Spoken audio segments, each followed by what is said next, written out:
अस्सलाम वालेकुम। तो हम बात कर रहे थे एंडोक्राइन सिस्टम में पिट्यूटरी ग्लैंड के ऊपर। पिछली वीडियो में मैंने आपको बताया था कि इसका एक स्टॉक होता है और इसके जो है वो दो लोब्स होते हैं, एक होता है एंटीरियर लोब, एक होता है पोस्टीरियर लोब। आज एंटीरियर लोब और उसके हार्मोन फंक्शन के बारे में आपको पहले पार्ट में बता चुकी हूँ। आज हम पोस्टीरियर लोब के ऊपर बात करेंगे। इसके अलावा मैंने आपको एक और चीज़ बताई थी कि इनके इंटरमीडिएट या बिटवीन एक और माइनर सा लोब होता है जो कि कुछ वर्टिब्रेट्स में ज़्यादा डेवलप होता है, उसकी सेक्रेशन की ज़्यादा इंपॉर्टेंस होती है, जो कि होता है मीडियन लोब। तो पहले पोस्टीरियर लोब पे बात करने से पहले मीडियन लोब की सेक्रेशन को डिस्कस कर लेते हैं। हमारे पास मीडियन लोब से जो हार्मोन रिलीज़ होता है उसको कहते हैं हम MSH, यानी कि मेलानोसाइट स्टिमुलेटिंग हार्मोन। वो हार्मोन जो कि मेलानोसाइट्स को स्टिमुलेट करेगा। मेलानोसाइट्स क्या होते हैं हमारे पास? ये वो सेल मेलानोसाइट तो एक सेल है, मेलानोसाइट्स वो सेल्स होते हैं जो कि हमारे पास स्किन में प्रेजेंट होते हैं।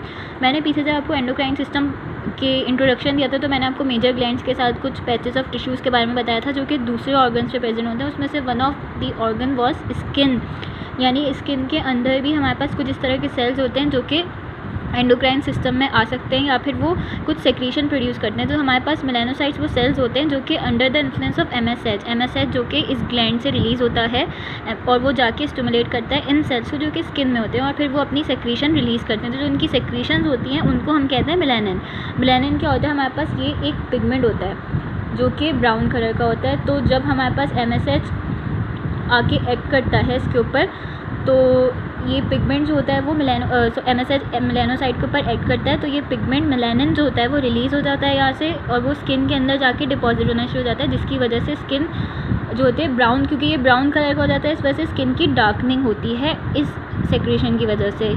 कि मैन के अंदर ये वाली सेक्रेशन जो होती है वो एंटीरियर लोब से भी हो सकती है। तो इस वजह से यहाँ पे वो मीडियन लोब के उस पॉइंट में एस्पेक्ट में इतनी इंपॉर्टेंट नहीं हुई।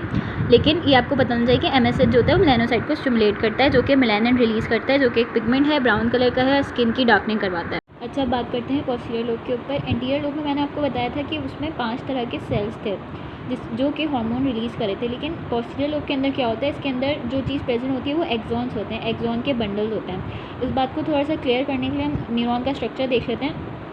हमें पता है कि न्यूरॉन की एक चीज़ होती है सेल बॉडी, उसके बाद उसके इनिशियल पार्ट जो होते हैं उसको हम डेंड्राइट्स कहते थे और उसके बाद वाला जो सारा स्ट्रक्चर था वो या एक्सॉन और फिर सबसे एंड वाला पार्ट एक्सॉन टर्मिनल कहलाता था। तो इसका मतलब है कि पोस्टीरियर लोब के अंदर सिर्फ ये वाला पार्ट होता है एक्सॉन और एक्सॉन टर्मिनल्स प्रेजेंट होते हैं। तो जाहिर सी बात है कि अगर ये चीज़ यहाँ है तो सेल बॉडी भी इसके ऊपर ही कहीं लोकेट करी होगी, लेकिन पोस्टीरियर लोब के अंदर सेल बॉडीज़ नहीं होती। तो अगर पोस्टीरियर लोब के अंदर नहीं है तो जाहिर सी बात है इसके ऊपर वाली चीज़ के अंदर होंगी सेल बॉडीज़। और इस ग्लैंड के ऊपर, पिट्यूटरी ग्लैंड के ऊपर हमें पता है कि हाइपोथैलेमस प्रेजेंट होता है। तो यहाँ से क्या बात समझ आई कि पोस्टीरियर लोब के अंदर क्या है? एक्सॉन्स। इन एक्सॉन्स की जो सेल बॉडी होती है वो कहाँ पे प्रेजेंट है? वो प्रेजेंट है हमारे पास हाइपोथैलेमस में। और अभी जब आगे हम हाइपोथैलेमस डिस्कस करेंगे तो मैं आपको बताऊंगी कि उसमें कुछ न्यूरोसेक्रेटरी सेल्स होते हैं, वो क्या थे? वो यही सेल बॉडीज़ थी। और ऐसा क्यों कह रहे थे ये बात भी अभी समझ आ जाएगी। हमने ये पढ़ा है कि जहाँ पे सेल न्यूरॉन की जो सेल बॉडी होती है वहीं पे सिंथेसिस होती है। क्यों?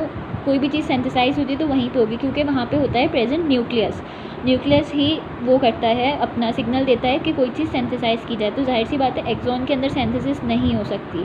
तो ये फ़र्क और ये बात हमने याद रखनी है कि एंटीरियर लोब के अंदर 5 सेल्स जो होते हैं वो अपनी सेक्रेशन या हार्मोन्स बना के डायरेक्टली रिलीज़ कर रहे थे, लेकिन उनको एक चीज़ स्टिमुलेट करी थी जो कि हाइपोथैलेमस थी। लेकिन पोस्टीरियर लोब के केस में क्या होता है कि हमारे पास जो एक्सॉन्स होते हैं उसकी जो सेक्रेशंस होती हैं वो इनिशियली सिंथेसाइज कहाँ पे हुई हुई होती है? हाइपोथैलेमस में। यानी जो उसकी सेक्रेशंस होती हैं हम ये कह सकते हैं कि वो बेसिकली सिर्फ रिलीज़ होती हैं पोस्टीरियर लोब से, सिंथेसाइज होती हैं हाइपोथैलेमस के अंदर। तो ये एक इंपॉर्टेंट पॉइंट थी जो हमने याद रखना है कि सिर्फ एक्सॉन फाइबर्स पोस्टीरियर लोब के अंदर प्रेजेंट होते हैं और उसकी सेल बॉडी हाइपोथैलेमस के अंदर लोकेट करती है। तो यानी कि जो उसके हार्मोन्स होते हैं जो कि हमारे पास ADH और ऑक्सीटोसिन होते हैं, इस पर भी बात करते हैं, वो सिंथेसाइज कहाँ पे होते हैं? इन सेल बॉडीज़ में सिंथेसाइज होते हैं जो कि हाइपोथैलेमस में लोकेट करती है और फिर वो यहाँ से सिंथेसाइज होके एक्सॉन से होते हुए जो है वो पोस्टीरियर लोब के अंदर आके स्टोर हो जाते हैं, वहाँ पे आके बैठ जाते हैं और फिर जब हाइपोथैलेमस इसको सिग्नल करता है रिलीज़ करने के लिए तभी रिलीज़ होता है। तो पोस्टीरियर लोब में क्या था? हमारे पास एक्सॉन्स थे और उनके टर्मिनल्स थे जिसके अंदर हार्मोन्स प्रेजेंट थे। और मैं ये बता चुकी हूँ कि हार्मोन्स होते हैं वो यहाँ पे आते हैं, यहाँ से बन के यहाँ आते हैं और वेसिकल्स के अंदर यहाँ और यहाँ पे स्टोर हुए होते हैं। तो सिर्फ ये वाला पार्ट प्रेजेंट होता है। और क्योंकि इस तरह से एक एक्सॉन तो नहीं है, बहुत सारे एक्सॉन्स हैं, तो ये जो फाइबर्स बहुत सारे मिलके जो होते हैं वो बंडल की शक्ल में, एक्सॉनल फाइबर की शक्ल में पोस्टीरियर लोब के अंदर जो होते हैं वो पूरी जगह उन्होंने सिर्फ इन्होंने एक्सॉनल फाइबर्स नहीं ली हुई थी और कोई खास सेल्स नहीं होते, सिर्फ सपोर्टिंग टिश्यूज़ वगैरह होते हैं। पोस्टीरियर लोब से जो हार्मोन्स रिलीज़ हुए थे वो कौन से थे, ADH जिसका दूसरा नाम होता है वेसोप्रेसिन और दूसरा होता है ऑक्सीटोसिन। इसके 2 नाम इसीलिए हैं क्योंकि इसके 2 डिफरेंट फंक्शन हैं। दोनों पे बात करेंगे, हमें इन दोनों हार्मोन्स ये याद होना चाहिए कि रिलीज़ कहाँ से होते हैं और इनका फंक्शन क्या है ये आपको पता होना चाहिए, और ये कहाँ सिंथेसाइज हुए थे ये वाली बात भी आपको याद होनी चाहिए। अच्छा, अगर इसके फंक्शन की बात करें उससे पहले हम इसके टर्म को समझ लेते हैं, वो समझ लिया तो फंक्शन भी समझ आ जाएगा। कह रहे हैं क्या है, एंटी डायूरेटिक हार्मोन। इसमें जो वर्ड एंटी है उसका मतलब होता है अगेंस्ट, और डायूरेटिक जो होता है वर्ड निकला है डाईयूरेसिस से।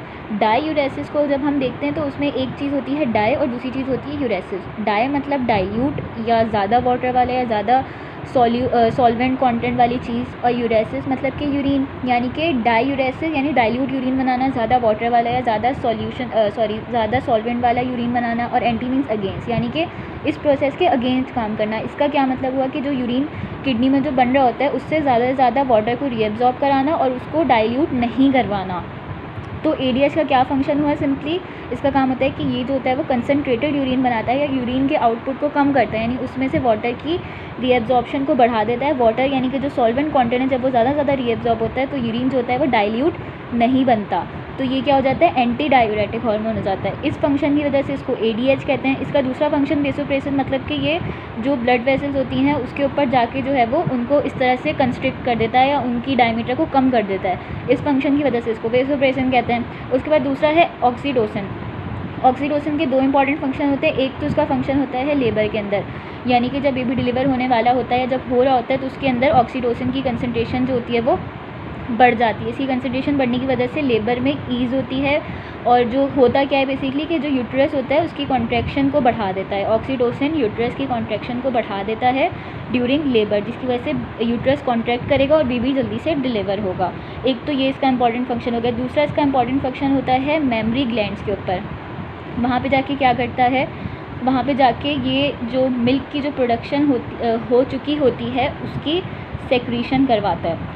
मैंने पीछे आपको प्रोलैक्टिन में बताया था, मैंने आपको प्रोलैक्टिन का फंक्शन बताया था कि वो भी मेमरी ग्लैंड्स के ऊपर एक्ट करता है। वो वहाँ पे मिल्क की सिंथेसिस कराता है और स्टोरेज कराता है, लेकिन ऑक्सीटोसिन क्या कराता है, वो जो मिल्क बन चुका होता है उसको सेक्रीट करवाता है निप्पल से। तो ये इसका 2 इंपॉर्टेंट फंक्शन है जो आपने याद रखना है। अब बात कर लेते हैं उन एबनॉर्मलिटीज़ की जो कि पिट्यूटरी ग्लैंड की एबनॉर्मल सेक्रेशंस की वजह से हो सकती हैं।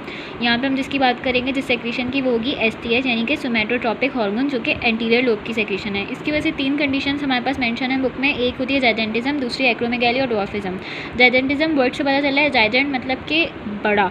तो इसमें क्या होता है बेसिकली जो STH की सेक्रेशन हो जाती है वो बहुत एक्सेस हो जाती है, और कब होती है, चाइल्डहुड में, जब बच्चे की ग्रोथ हो रही होती है, बड़ा हो रहा होता है, तो नॉर्मली तो STH होता ही है। लेकिन अगर वो बहुत ज़्यादा रिलीज़ होना शुरू हो जाएगा चाइल्डहुड में ही, तो बच्चा जब थोड़ा सा बड़ा होता है या जब बड़ा हो रहा होता है तो उसकी हाइट और उसकी ग्रोथ जो होती है वो एबनॉर्मल होने लगती है, यानी अपनी एज के हिसाब से वो बहुत ही बड़ा लगता है, उसकी हाइट एबनॉर्मली बहुत ज़्यादा हो जाती है।